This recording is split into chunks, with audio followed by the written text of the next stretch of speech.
అదిరిపోయింది ట్రైలర్, అదిరిపోయింది, సూపర్.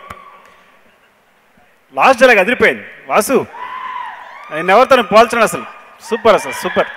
అయ్యో చాలా చాలా బాగుంది. కొన్నిసార్లు ఆ ట్రైలర్ చూస్తేనే అర్థమైపోతూ ఉంటుంది, ఒక పాజిటివ్ ఫీల్ వచ్చేస్తుంది.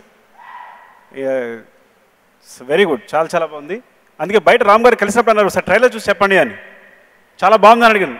లేదు లేదు మీరు చెప్పండి ఏదో అన్నారు. సో ముందే అర్థమైపోతుంది, ట్రైలర్ చూసి చెప్పండి అని డైరెక్ట్ ప్రొడ్యూసర్ నోట్లోంచి వచ్చింది అంటే సో ఆల్రెడీ ప్రొడ్యూసర్ చాలా కాన్ఫిడెన్స్ ఉన్నట్లు లెక్క.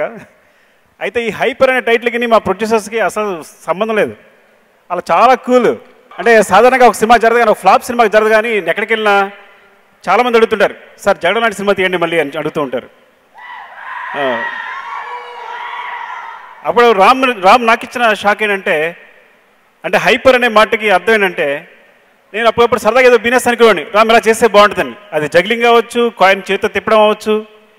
ఒక 10 minutes సినిమా అని చెప్పి ఒక 5 minutes అలా పక్కెళ్ళి నేర్చుకొచ్చేవాడు. అంటే చాలా ఈజీ కదన్నమాట టెక్నిక్స్ అన్నీ. ఎంతో కష్టపడి ప్రాక్టీస్ చేస్తే 3 monthsకి 6 months వచ్చేవన్నీ కూడా ఒక 5 minutesలో చేసి చూపించేసేవాడు. సో ఆ విషయం చెప్పకలా అంత హైపర్ రామ్.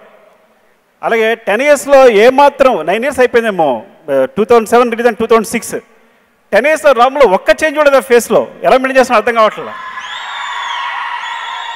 ఒకసారి జగన్ వెళ్ళి చూడండి, ఇక్కడ చూడండి, ఎంత చేంజ్ కూడా లేదు ఫేస్లో.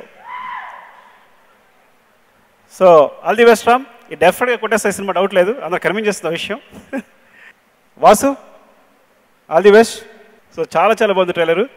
సాధారణంగా ఏంటంటే సినిమా మొత్తంలో ట్విస్ట్ ఉంటాయి, ప్రతి డైలాగ్కి ట్విస్ట్ ఉంటుంది. ఆ డైలాగ్ గుర్తుపెట్టుకోవడానికి 2-3 సార్లు ఆలోచించాను. లాస్ట్ క్లైమాక్స్లో డైలాగ్ చూసారా, ఆ డైలాగ్ గుర్తుపెట్టుకోవడానికి 2 times ఆలోచించాను లాజిక్ ఏంటి ఇందులో అని. సో టోటల్ డైలాగ్స్ చాలా చాలా బాగుంది. డెఫినెట్గా it's going to very big success అవుతుంది. నాకు ట్రైలర్ చూసిన తర్వాత అనిపించింది. All the best. Kandireega Vasu నాకు ఇష్టమైన డైరెక్టర్, నాకు బాగా బాగా ఇష్టమైన డైరెక్టర్. వాసు స్పీడ్ అంటే ఇష్టం, వాసు ఎనర్జీ అంటే ఇష్టం. 24 hours సినిమా తప్ప ఇంకా వేరే టాపిక్ ఉండదు. పలానా మరాఠీ సినిమా చూసామన్నా, అంటే పలానా ఇంగ్లీష్ పిక్చర్ చూసామనో, అంటే ఆ సినిమా జరగకపోని వెళ్ళినప్పుడల్లా